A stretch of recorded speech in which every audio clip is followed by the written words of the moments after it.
Hello there, and welcome to Science for Sleep, where curiosity settles in comfortably and science strolls at the pace of a quiet evening.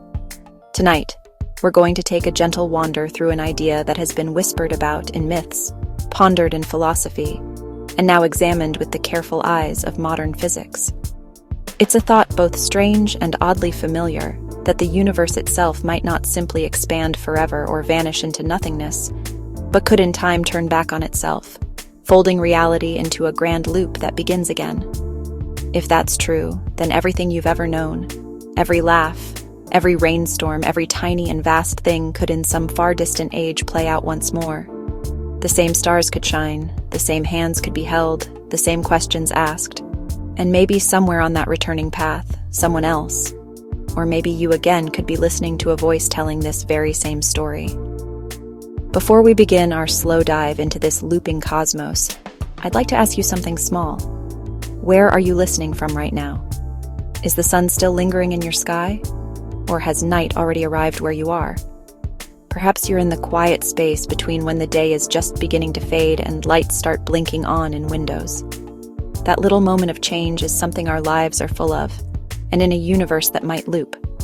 Perhaps it's one that happens not just once, but countless times. And I wonder if that's true. Would you notice? Would anything in your heart feel the echo? If you find this a pleasant place to linger, a mixture of gentle science, questions worth drifting over, and a steady voice to keep you company, I'd be glad if you clicked like or even subscribed. It helps this little quiet corner of the internet find others who might be in need of a slower pace, or who might be wondering about the same cosmic curiosities as you. So, let's settle in. If the universe does loop, it isn't in a hurry, and we don't need to be either. We can start at the very beginning, which might also, in a sense, be the end. Physicists call it the Big Bang, but that name, for all its punch, is a little misleading. There wasn't a bang in the way we think of it. No sound wave racing through air. There wasn't air yet. There wasn't space in the way we know it. Instead, it was the rapid unfolding of space itself from an unimaginably hot, dense point. Everything everywhere compressed into something smaller than an atom, then expanding into what would become galaxies, planets, oceans, trees, and eventually us.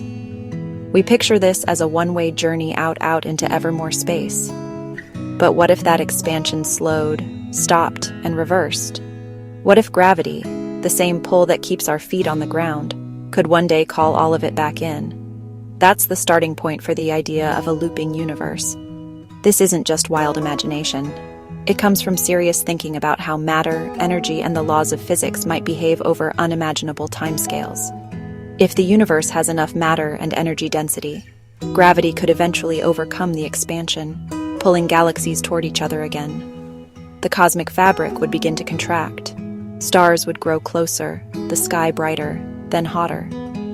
Eventually, everything would collapse into a final state, sometimes called the Big Crunch, a mirror image of the Big Bang, but in reverse.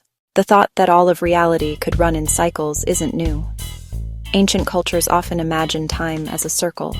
In Hindu cosmology, for example, the universe moves through vast repeating ages called kalpas, each billions of years long. The Mayans developed intricate calendars built on repeating cycles. Even the seasons on Earth with their steady return can feel like a hint of something bigger. Modern science, of course, approaches it differently using equations, measurements, and careful observations rather than mythic stories. But the human fascination with recurrence, with the idea that the end might wrap around to the beginning, has been with us for as long as we've been looking at the sky. Our modern picture of the universe's fate starts with its present state. We know it's expanding. We can see galaxies rushing away from us, their light stretched into redder wavelengths by that motion. This discovery made in the 20th century was one of the great shifts in our understanding.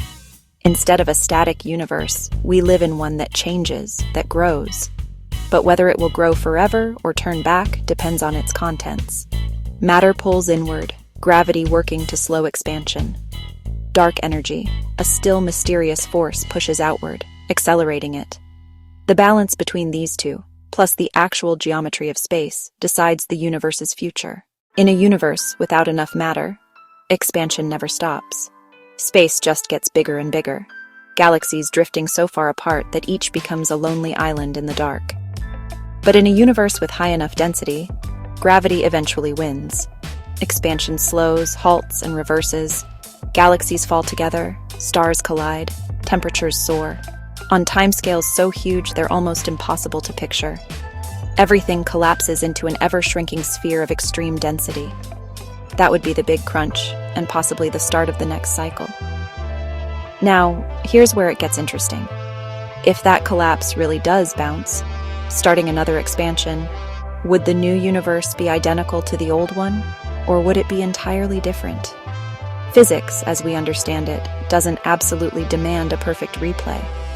Tiny differences could be amplified in each cycle, leading to universes that resemble each other only in broad strokes. On the other hand, if the laws of nature and initial conditions match precisely, perhaps everything would repeat exactly down to the thoughts you're having right now. That possibility leads to a peculiar kind of reflection. If your life, this very moment, happens infinite times, what does that mean for choice, for meaning? Some philosophers like Friedrich Nietzsche took the idea seriously enough to weave it into their work, suggesting that the thought of eternal return could challenge us to live as though every act might recur forever. Modern physics doesn't make such demands.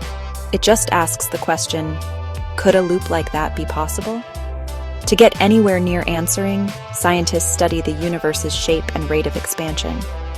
Measurements of the cosmic microwave background, the faint afterglow of the Big Bang, give clues about its geometry. A closed universe curved like a sphere is the kind most likely to loop back. An open universe shaped more like a saddle would likely expand forever. Our best current data points toward a universe that's very close to flat, but with uncertainties large enough that looping can't be completely ruled out. When you picture such a loop, it's easy to slip into a kind of dizzy awe. Imagine the slow winding down of all things, the gathering of galaxies, the heating of space, the collapse of light and matter into a final brilliant compression. And then, in the smallest instant, the bursting outward of everything again.